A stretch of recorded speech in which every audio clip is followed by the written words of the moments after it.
You ask Tiger to solve. This deals with linear equations with one unknown.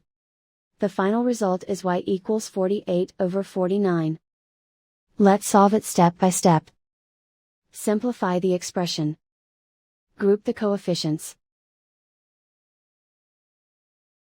Find the lowest common denominator.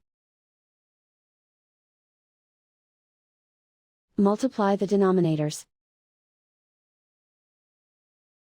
Multiply the numerators. Combine the fractions. Combine the numerators.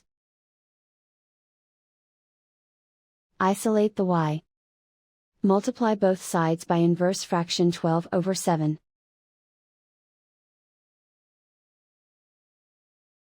Group like terms. Multiply the coefficients.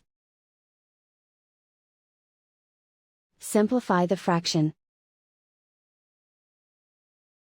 Multiply the fractions. Simplify the arithmetic.